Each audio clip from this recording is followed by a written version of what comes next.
ଆଳୁ ଦେଖିଲ ଦେଖିଲ ମୁଁ କେତେ ଝଡି ଗଲାଣି। ଗତ ବର୍ଷ ମୁଁ କାର୍ତ୍ତିକ ମାସରେ ଆମିଷ ନ ଖାଇବାରୁ ମୋ ଦେହରୁ ଭିଟାମିନ କମି କମି ଯାଇଥିଲା ଆଉ ମୁଁ ଅଚେତ ହେଇଯାଇଥିଲି। ହେଲେ ଏଥରଟା କିନ୍ତୁ ଭଗବାନଙ୍କ ଆଶୀର୍ବାଦରୁ ମୁଁ ସୁସ୍ଥ ଅଛି। କାଳୁ କାଲି ଛାଡ ଖାଇ ଆମେ କଣ ଖାଇବା କହିଲ? କଣ ଖାଇବା କୁହ? ତମେ ଯାହା କହିବ ମୁଁ ତୁମ ପାଇଁ ତା ନେଇ ଆସିବି। କାଲି ଆମେ ଚିକେନ, ମଟନ, ମାଛ, ଛତୁ, ଆଳୁ ଭଜା, ଆଳୁଦମ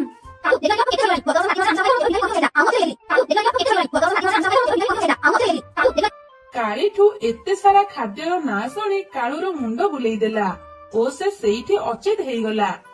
କାଳୁ କାଳୁ କଣ ହେଲା ତମର? ଆରେ ଉଠ, ପାଣି ପାଣି କୁଆଡେ ଗଲା? ଏମିତି କହି କାଳି ପାଖରେ ଥିବା ପାଣିକୁ କାଳୁ ମୁହଁରେ ଛାଟିଲା। ପାଣି ଛିଟା ବାଜିବାରୁ କାଳୁ ଆଖି ଖୋଲିଲା। କାଳୁ କଣ ହେଲା ତମର? ତମେ ଏମିତି ଅଚେତ ହେଇଗଲ ଯେ?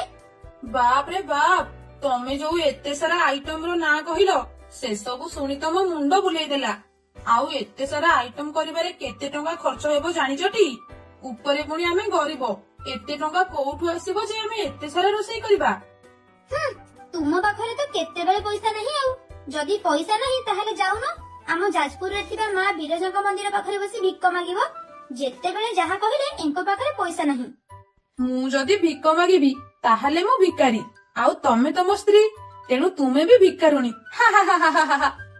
ଏପଟେ ରାଜୁ କାଉ ଜଙ୍ଗଲରୁ କାଠ କାଟି ଘରକୁ ଫେରୁଥାଏ। ରାଜୁ ଗରିବ ହେଇଥିବାରୁ ତାକୁ ସେ ଜଙ୍ଗଲରେ କେହି ବି ପସନ୍ଦ କରୁନଥିଲେ। ରାଜୁର ସ୍ତ୍ରୀ ମାଳତୀକୁ ଚିକେନ ତରକାରୀ ଭଲ ଲାଗେ, ତେଣୁ ସେ ଛାଡ ଖାଇରେ ଚିକେନ ଖାଇବ ବୋଲି ମନ କରିଥାଏ। ଏପଟେ ମାଛ ଚିକେନ ବିକ୍ରି କରୁଥିବା ଗୋବରା ଦୋକାନ ଖୋଲି ବସିଥାଏ। ହଠାତ୍ ତା ପାଖକୁ ମିନୁ ମାଉସୀ ଆସିଲା। ଆରେ ଗୋବରା, ଚିକେନ କିଲୋ ଆଉ ମାଛ କିଲୋ କେତେ ଟଙ୍କା ଅଛି ବା? ଚିକେନ କିଲୋ 100 ଟଙ୍କା ଆଉ ମାଛ କିଲୋ 50 ଟଙ୍କା। ଆରେ ଏତେ ଶସ୍ତା କଣ ହେଇଛି କି ରେ? ଆର ମାସରେ ତ ମୁଁ ଚିକେନ ପାଇଁ ଆସିଥିଲି, ସେତେବେଳେ ତ କିଲୋ 150 ଟଙ୍କା ଥିଲା। ଆଉ ଏବେ ଏମିତି କଣ ହେଲା ଯେ ତୁ ଏତେ ଶସ୍ତାରେ ଚିକେନ ବିକ୍ରି କରୁଛୁ? ମାଉସୀ, ଇଏ ପରା କାର୍ତ୍ତିକ ମାସ ଚାଲିଛି, ତେଣୁ ଚଢେଇ ମାନେ ଏବେ ମାଛ କୁକୁଡା ଖାଉନାହାନ୍ତି, ସେଥିପାଇଁ ତ ରେଟ୍ କମିଛି। ହଉ ହଉ, ଦେ ଦେ, ମତେ 1 କେଜି ଚିକେନ ଦେ। ହଁ ହଁ ଦଉଛି। ଏମିତି କହି ଗୋବରା ମିନୁ ମାଉସୀକୁ 1 କେଜି ଚିକେନ ଦେଲା। ମିନୁ ମାଉସୀ ଚିକେନ ନେଇ ସେଠୁ ତା ଘରକୁ ଫେରିଲା।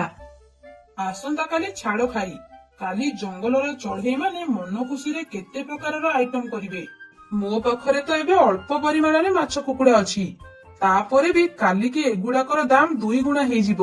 ତେଣୁ ମୁଁ ଯାଉଛି ବହୁତ ମାଛ ଆଉ କୁକୁଡା କିଣିକି ଆଣିବି, ଆଉ କାଲି ସେଗୁଡାକର ଦାମ 2-3 ଗୁଣା ଚଢା ଦାମରେ ବିକ୍ରି କରିବି। ରାଜୁ, କାଲି ଛାଡ ଖାଇ, କାଲି ତମେ ମୋ ପାଇଁ ଚିକେନ ଆଣିବ, ମୁଁ ଚିକେନ ଖାଇବି। ତମେ ଚିକେନ ଖାଇବ? ହଉ ହଉ, କାଲି ମୁଁ ତୁମ ପାଇଁ ଚିକେନ ଆଣିଦେବି। ହେ ହେ ହେ, କାଲି ବହୁତ ମଜା ହେବ, ମୁଁ କାଲି ଚିକେନ ଖାଇବି। ରାଜୁ, ମୁଁ ଟିକେ ନଈରୁ ପାଣି ନେଇକି ଆସୁଛି, ତମେ ଘରେ ଥାଅ। ହଁ ହଁ ଯାଅ। ଏହାପରେ ମାଳତୀ ସେଠୁ ନଈ ଆଡକୁ ଚାଲିଗଲା। ମୋ ପାଖରେ ତ ମାତ୍ର 150 ଟଙ୍କା ଅଛି, 3 ବର୍ଷ ହେଲାଣି ମୁଁ ଚିକେନ ବି ଖାଇନି। ଏବେ ଚିକେନ କେଜି କେତେ ଟଙ୍କା ପଡୁଥିବ କେଜାଣି? ହଉ, କାଲିକି ଦେଖିବା କଣ ହଉଛି। ମାଳତୀ, କାଲି ଛାଡ ଖାଇ, କାଲି ତୁମର କଣ ଆଇଟମ ହବ? ଆମେ ତ ବହୁତ ଗରିବ, ଆମେ କି ରୋଷେଇ କରିବୁ?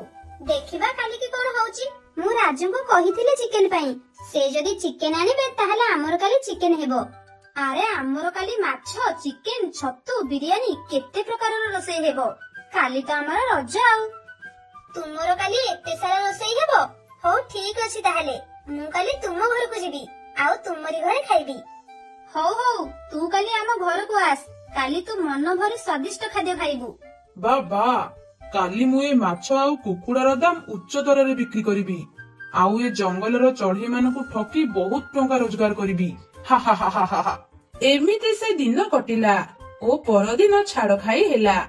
ଗୋବରା ଦୋକାନ ଆଗରେ ଚଢେଇ ମାନଙ୍କର ଲମ୍ବା ଧାଡି ଲାଗିଲା। ଆଜି ମା ଲକ୍ଷ୍ମୀ ମୋ ଉପରେ ପ୍ରସନ୍ନ ଅଛନ୍ତି, ଯାହା ହେଲେ ବି ଆଜି ମୁଁ ନିଶ୍ଚୟ ଧନୀ ହେବି। ଗୋବରା, ମତେ 2 କେଜି ଚିକେନ ଆଉ 2 କେଜି ରୋହି ମାଛ ଦେ। ହଁ ହଁ ଦଉଛି ରାବଣ ଭାଇ, ଦଉଛି। ତୁମକୁ ଆଗ ଦେଇଦେଲେ ତାପରେ ଏମାନଙ୍କୁ ଦେବି। ରାବଣ ଭାଇ, ତୁମର ଚିକେନ 2 କେଜି କୁ 1000 ଟଙ୍କା ଆଉ ମାଛ 2 କେଜି 500 ଟଙ୍କା ହଉଛି। କିରେ ଗୋବରା, ଏତେ ଟଙ୍କା କଣ କହୁଛୁ? କାଲି ତ ରାୟପୁର ଜଙ୍ଗଲରେ ଚିକେନ କେଜି 150 ଟଙ୍କା ଥିଲା, ଆଉ ତୁ କଣ ଚିକେନ କେଜି 500 ଟଙ୍କା କରିଦେଇଛୁ? ରାବଣ ଭାଇ, ଆଜି ତ ଛାଡ ଖାଇ, ତେଣୁ ଚିକେନ ରେଟ୍ ବଢି ଯାଇଛି। ହେଲେ ତୁମେ ଚିନ୍ତା କରନି, ମୁଁ ତୁମକୁ ଟିକେ କମ ଦାମରେ ଚିକେନ ଦେଇଦେବି ହେଲା। ମୁଁ ସବୁ ଜାଣିଛି, ତୁ ଏ ଚଢେଇ ମାନଙ୍କୁ ଠକିବା ପାଇଁ ଏମିତି କରୁଛୁ। ଭଲରେ ଭଲରେ 200 ଟଙ୍କା ନେ ଆଉ ମାଛ ଚିକେନ ଦେ, ନହେଲେ ସମସ୍ତଙ୍କୁ ତୋ ବିଷୟରେ କହିଦେବି। ହଉ ହଉ ଦଉଛି, ତମେ କାହାକୁ କିଛି କୁହନି। ଏହାପରେ ଗୋବରା ରାବଣକୁ ମାଛ ଚିକେନ ଦେଲା ଏବଂ ରାବଣ ମାଛ ଚିକେନ ନେଇ ସେଠୁ ଚାଲିଗଲା। ଆରେ ଗୋବରା, ମତେ 1 କେଜି ଚିକେନ ଆଉ 1 କେଜି ମାଛ ଦେ। ଆଉ ତୋର କେତେ ଟଙ୍କା ହେଲା କହ?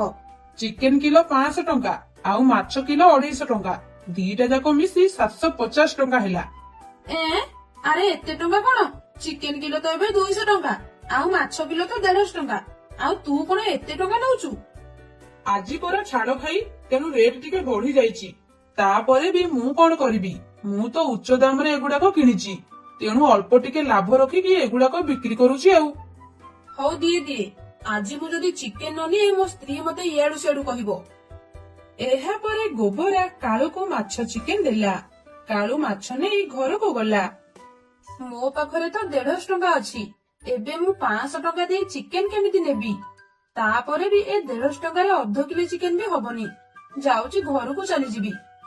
ଏମିତି କହି ରାଜୁ ସେଠୁ ଘରକୁ ଯିବାକୁ ବାହାରିଲା। ହଠାତ୍ ଟୁଙ୍ଗା ପୋଲିସ ଆସି ସେଠି ପହଞ୍ଚିଲା।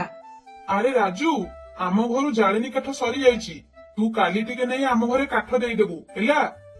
ହଉ ଆଜ୍ଞା। ଆଜ୍ଞା, ଗୋଟେ କଥା କହିବି, ରାଗିବେନି ତ? ରାଗିବି କଣ ପାଇଁ, କହୁନୁ କହ। ଆଜ୍ଞା, ଏ ଗୋବରା ଚିକେନ କେଜି 500 ଟଙ୍କା ନଉଛି, ମୋ ପାଖରେ 150 ଟଙ୍କା ଅଛି। ଆପଣ ଯଦି ମତେ କିଛି ପଇସା ଦିଅନ୍ତେ ତାହେଲେ ମୁଁ ମୋ ସ୍ତ୍ରୀ ପାଇଁ ଚିକେନ ନିଅନ୍ତି। 500 ଟଙ୍କା ଚିକେନ କିଲୋ? ଏତେ ଟଙ୍କା କଣ ମ? ଇଏ ତ ଏଠି ତୁମ ମାନଙ୍କୁ ଠକୁଛି। ରହ, ଏ ଗୋବରାର ବେପାର ମୁଁ ଏବେ ଛଡଉଛି। ହଇରେ ଗୋବରା, ଚିକେନ କିଲୋ 500 ଟଙ୍କାରେ କଣ ବିକୁଛୁ? କିଏ କହିଲା ତତେ 5 ଟଙ୍କାରେ ଚିକେନ ବିକ୍ରି କରିବାକୁ?